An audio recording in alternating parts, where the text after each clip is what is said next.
Hey, this is Ray Petrick with REMAX Ultimate Professionals. Today we're going to talk about the multiple offer situation. So, if you are a buyer in today's real estate market, the multiple offer situation can be quite frustrating. As a seller with the multiple offer situation, you are in the driver's seat. So, if you have a great listing agent, you have nothing to worry about. So here's what we do when we run into a multiple offer situation. And what it means is when you're out looking for a property, you find a property you like, that you're not the only one that likes that property.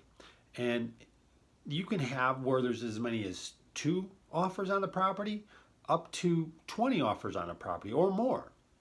So what does that mean to you as a buyer? Do you walk away from that? What do you do? Well, I say go for it. So it depends on the situation, and it depends on what you're looking for. But if you like a property, why not make an offer on it? We have a plan to get you that property. And I can tell you from experience, my last 3 buyers in multiple offer situations got the properties at the price they were willing to pay. So what do? What's our plan? First off, we're going to take and we're going to look at that property. We're going to do our own little CMA on the property. We're going to find out what the market value of is for that property, what we think it's worth now, what we think it's going to be worth, what type of improvements we need to be made to the property, and that way we can make an educated price offer on the property. Then we're going to take our terms. We're going to adjust our terms. We're not going to go into our offer and ask for the swing set and the lawnmower if we're in a multiple offer situation. We're just going to go in there with price, clean terms. We're going to raise our earnest money if we can. If we would normally put down $2,000, we might say, hey, we're going to put $3,000 or $4,000 or $5,000 down earnest money. You know what? That money goes towards your down payment, and you get it back if the deal doesn't go through. We don't even need the earnest money when we make the initial offer. That just goes into the contract as to the amount that we're offering. Then we're going to take and check out the other terms. If we can buy the property as is, we're going to do that. That's more appealing to a seller. If not, we're going to convey to the seller's agent that, hey, we're not going to be too picky on our inspection process. We're going to do the inspection, but we're not going to ask for every little thing and nickel and dime the sellers. And I'm going to do that because I'm actually going to call the seller's agent for you. I'm going to call them. I'm going to tell them. I'm going to ask them some other questions, like ask them what would be a good closing date for the sellers. Everyone thinks, oh, well, if I do a short close, 30 days or less, that the sellers will want to take my offer over other offers. They might want a 60-day closing. They might not even have a home in mind to buy. They might need that extra time. So we'll tell them, hey, whatever they want, that's what we're going to do. I mean, if it's acceptable to you, of course. So we're going to make the contract as clean as possible.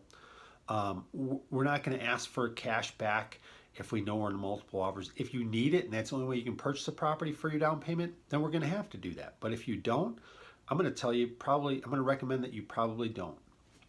Also, if we think that, hey, the property's really going to appraise out at that price, but we don't care, we still want the property, then we're going to waive our appraisal on the property. That's just for a certain buyer that's in that situation to do that. The next thing I'm going to do, of course you have been pre-approved by now, we're going to take and we're going to have your lender call the seller's agent. What does that do?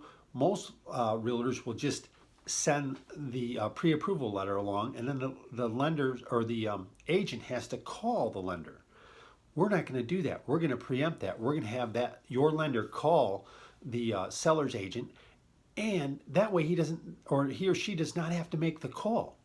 So that puts less burden on them on choosing the offers. It makes them feel good about you as a buyer, and they're going to tell that agent, hey, these people are good buyers, and they're going to follow through. Hey, I know this Ray Petrick guy.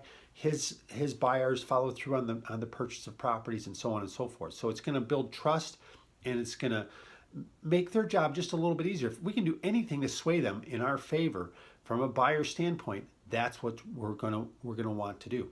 The other thing we're going to do before we send the offer together, we're going to put a buyer's letter. So as long as we're not, it's not a bank or someone like that, but it's a normal transaction, we might put in there, hey, write a letter. Hey, this is why we love your property. Hey, this is what we plan on doing. We want to raise our family there, and so on and so forth. People are people. And if people have emotions just like you and I, and if it's going to help us get the home, if we write a sincere letter like that, that might help us in that situation. So those are things that I do. There's a couple other items that I've left out, but that's what you do when you end up in a multiple offer situation. And as I said, if you're in the southwest suburbs, Orland, Tinley, Frankfort, Mokina, Plainfield, Joliet, New Lenox, Minooka, Shorewood, and you don't have an agent, but you'd like to see some properties, we are in a strong seller's market, so you are going to run into the multiple offer situation. Give me a call or text today, 815-462-4971. I hope this helped you. Have a great day.